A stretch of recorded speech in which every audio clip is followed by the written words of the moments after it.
What's up everybody, it's Will. We're on a fantastic day. Today we're doing biscotti. It's an Italian biscuit that is twice baked. There's nothing more to be said. It originally used almonds. Today we're using pistachios. It's a nice thing to eat on a Sunday afternoon with a nice cup of coffee or hot chocolate. You just dip it in there and enjoy yourself. Enjoy life. That's the way it should be. When you buy them in the supermarket, they tend to be very stale and dry and the flavour is non-existent. You don't even enjoy the biscuit. And that, ladies and gentlemen, is going to change today. I'm going to show you how to do it properly. It's going to be busting with flavour. So with all that being said, let's make this, shall we?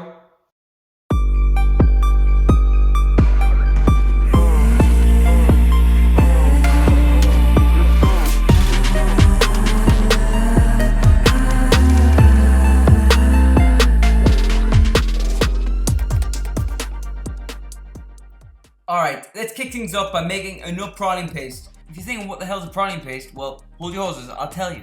It's pretty straightforward. It's just nuts coated in a caramel, then processed into a paste. That's all it is. It's super easy to do, anyone can do it, but when you add it to a biscotti dough, it takes biscotti to the next level.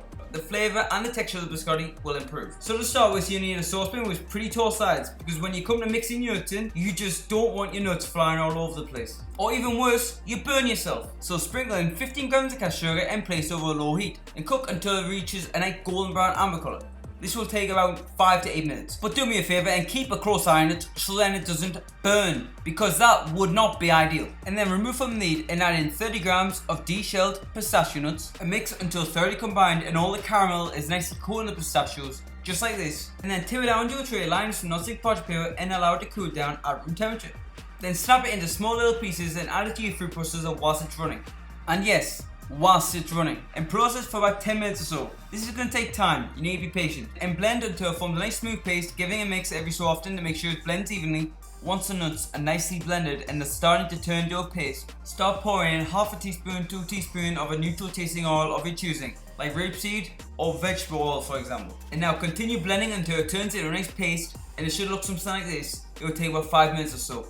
So now that's that done, our next job is just to roughly chop some pistachio nuts. This is going to give a nice texture throughout our biscotti. So as the fruit processor is still out, we might as well use it. You can chop the nuts up yourself by using a knife, but if you've got a fruit processor at your disposal, you might as well use it. So to your fruit processor, add in 100 grams of deshelled pistachio nuts, and you want to pulse it together a few times, nothing too crazy, just until it looks something like this. You don't want to process your nuts too long until it turns into a powder, because what's a biscotti without any texture? I mean, come on. So now before we start making the dough, we've got one more thing to do, and that's to sort out the dry ingredients. So in a medium sized bowl, you're going to sift together 145 grams of plain flour along with 5 grams of baking powder, equaling to 1 teaspoon. And then once it's all been sifted together, that's it, set it to one side. Right, now for this next part, you'll need 2 decent sized bowls, just so that you've got plenty of room to work with and you don't make a right mess. But you can do whatever you want, some people like to make their lives difficult. So in one bowl, you want to combine together 120 grams of softened unsalted butter, not melted, just softened, followed by your praline paste which you made before. Now beat it together until it's nice and light and fluffy. You can either do this by hand or you can use an electric beater to speed up the whole process, whatever you wish. And this is the consistency you're looking for. Now in the other bowl, crack in 1 whole egg along with 100 grams of caster sugar and about half a teaspoon to a teaspoon of vanilla bean paste. And now using an electric beater, beat it together for about 8 to 10 minutes until it turns nice and thick. This is one thing I would not recommend you do by hand, it would take way too long. But you can do whatever you want, who am I to judge? And this, ladies and gentlemen, is the consistency you're looking for. Now pour a third of the egg mixture into the butter mixture just to loosen the base up, and just beat it in until it's nice and smooth. Don't be shy, don't worry about knocking the air out. This bit's just to smooth the base out just to make it easier to incorporate the rest. And now, ladies and gentlemen, the time has come. At this stage you've got to gently fold in the rest. You cannot be aggressive because you want to fold it in without knocking too much air out of it. And at the end, this is the consistency you're looking for, really light and fluffy. And then fold in half of the amount of flour along with the crushed pistachio nuts, and then once that's all incorporated, you're going to fold in the rest of the flour. But this time, mix until just combined. You do not want to overwork the gluten, because then you will lose that snap. Which is what a biscuit is all about. And this is the consistency you're looking for. And now get yourself a large tray and lightly grease it with some neutral tasting oil. I use rapeseed. Place a sheet of non-stick parchment paper on your tray, and divide the dough into 2 logs that's 5 centimeters wide. And make sure they are well spaced apart, I mean it, because the dough expand a lot in the oven. And now at this stage, if you want to smooth the dough out, just to make it look more professional, just wet your hands a bit to stop the dough from sticking to you as much, as this dough is pretty sticky to say the least. And bake these in a fan oven at 160 degrees Celsius for 20 minutes, or until you achieve a light golden brown, just like this. And now this is very important, allow these to cool down for about 15 minutes, possibly half an hour to firm up. And then carefully slide them onto your chopping board without them breaking, obviously. And then start slicing the biscotti using a serrated blade. That is very important. Don't even bother using a chef knife. And you want each slice to be about half an inch to an inch thick. Do this step very carefully because they are very fragile at this stage. If you're too aggressive, they will break.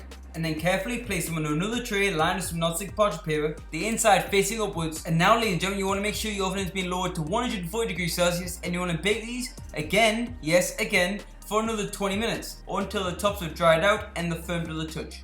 But make sure you don't add too much colour to them. And now, ladies and gentlemen, this stage is very delicate. You want to carefully flip them over.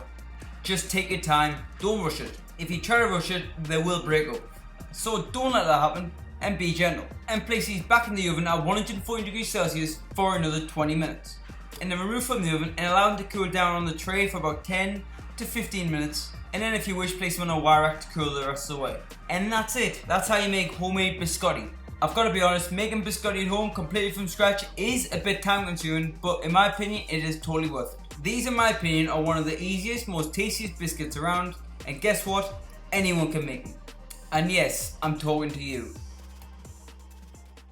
And that's it, so we made biscotti completely from scratch. The flavour is extraordinary. The addition of adding that pistachio praline paste to the biscotti dough really improves the flavour. The texture is perfect. It has that perfect snap, just the way a biscotti should be, in my opinion. If you're looking for a biscotti recipe, I hope you give this one a go. This is a win-win. Not many recipes are going to beat this one in the flavour and the texture department. So with all that being said, if you enjoyed this video or you learned something, please like, subscribe if you haven't already. And I'll see you guys next time. Take care and stay safe.